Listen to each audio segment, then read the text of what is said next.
If you are a parent, chances are you're worried and have questions about just how contagious coronavirus is and whether your child could be at risk.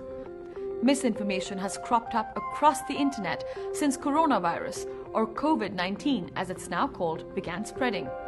So we asked UNICEF's health experts to get us the facts. Here are 6 things they think you should know. The virus is transmitted through direct contact with respiratory droplets from an infected person and by touching surfaces that are contaminated. Tell your children to maintain at least 3 feet of distance between themselves and people who are coughing, sneezing, and have a fever. Symptoms of coronavirus can include fever, cough, and shortness of breath. In most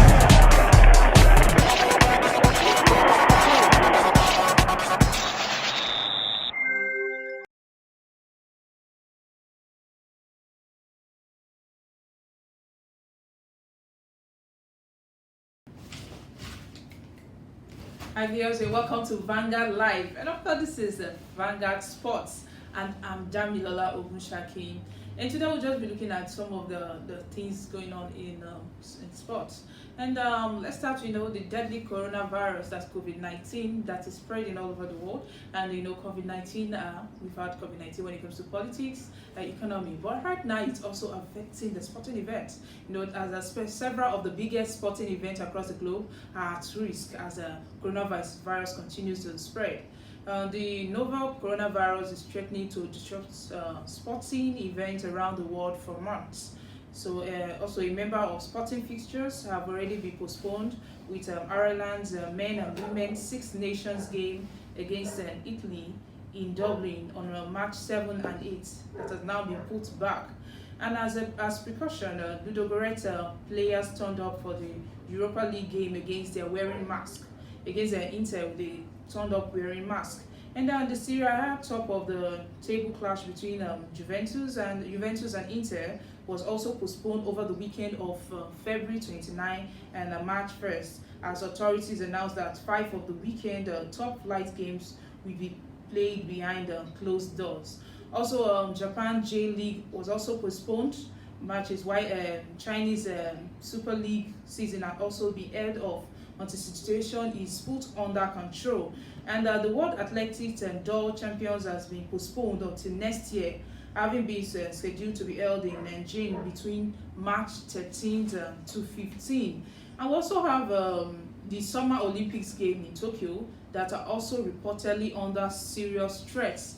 And we can recall that the International Olympic Committee member, Dick Pound, said that as far as we all know, we are going to be in Tokyo. We are pretty good at dealing with sports problem, but a pandemic is beyond our pay grade.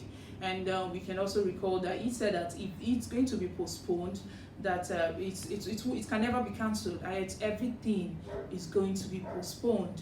And looking at the Premier League also, the Premier League bosses are preparing to hold emergency talks to determine whether Liverpool can be crowned champions of the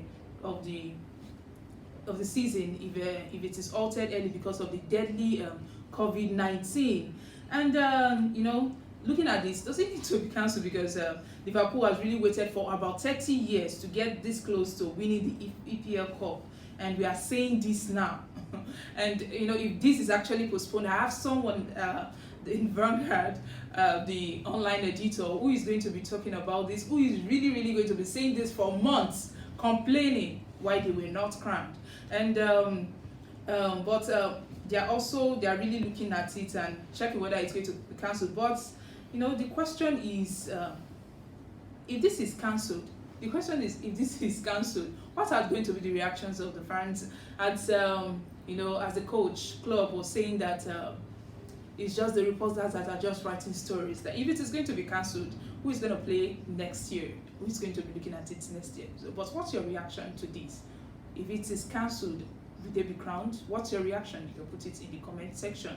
So moving on for that, Arsenal played Portsmouth yesterday, and Arsenal won it with 2-0. And Mikel Arteta was full of praise for his young Arsenal side as they reached the FA Cup quarterfinals with a win over Portsmouth. And from there also, let's look at Liverpool. The current news on Liverpool is Daniel Sturridge has been banned from football for 4 months for breaching the betting rules. He was originally given a 6-week ban last summer for others suspended.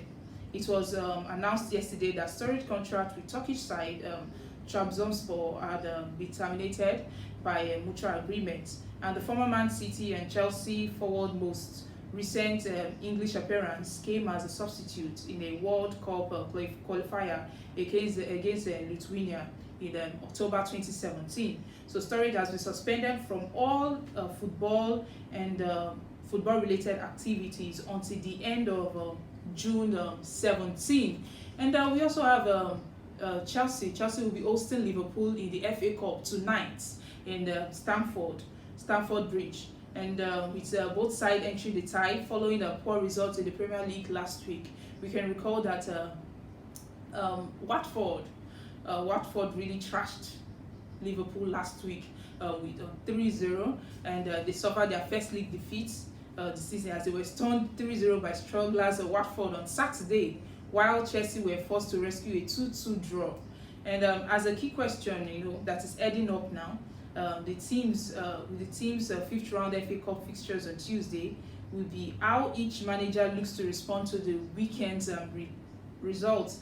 And in the pre-match media conference on the Monday afternoon, Frank Lampard, he reported that what sort of Chelsea team will be expected. He said that a team that gives everything to try and get through to the next round against a very strong Liverpool team is what we should be expecting. So we should be expecting the results, and we're looking forward to tonight's match and what will be the results, because we have a lot of people that are looking forward to it, like the online editor, waiting for the match and saying no, he has to watch it before it goes on tonight. And now leaving the football scene, let's go to the boxing scene. Our own Anthony Joshua and the British world champion, also Anthony Joshua, he will be fighting with Pulev on June 20th at Tottenham Hotspur Stadium on Saturday. And Bogran Pulev 38 is the mandatory IBF challenger to take on Joshua, who holds the WBA, IBF, and WBO titles. Joshua won back the belt with a unanimous point victory over Andy Ruiz Jr. in December. We remember that a lot of us were looking at that match and how it went, and Joshua really came up victorious, and Nigeria celebrated him and looked forward. So we are looking forward to this match, and this will be Joshua's first fight in the UK since beating Alexander at Wembley in September 2019. And promoter Eddie said last week that talks were also on the way for all British unification fight between Joshua and Tyson Fury, who beat Deontay Wilder to claim the WBC title last month. But however, the American Wilder has triggered the rematch clause between a third Fury's Wilder contest will take place before any potential bouts between Fury and Joshua. And this is one of the anticipated match again, because people were not looking forward to the third match, but now that the match clause has been activated by Wilder, we are looking forward to it and how the result is going to come out. Tyson Fury and Deontay Wilder, then the winner is going to be the one that Joshua is going to meet up after his fight with Pulev. And so it comes up, we're looking forward to it. When it comes to boxing, we always triggered a lot of people at the scene watching it. Since our own Anthony Joshua, it's also involved. Anthony Joshua, who a lot of people have been praising for bringing a lot of pride to Nigeria. So that is all we have for today. Don't forget to also watch the match, as we will be giving the analysis tomorrow here. And we have other programs that are coming up. But while you're going, don't forget to like and follow us on our social media platforms, and visit our website www.vanguardnigeria.com to get more of our sporting stories, and also you can subscribe to our YouTube channels to get more of our videos. But for now, from Vanguard Sports, it's bye from me.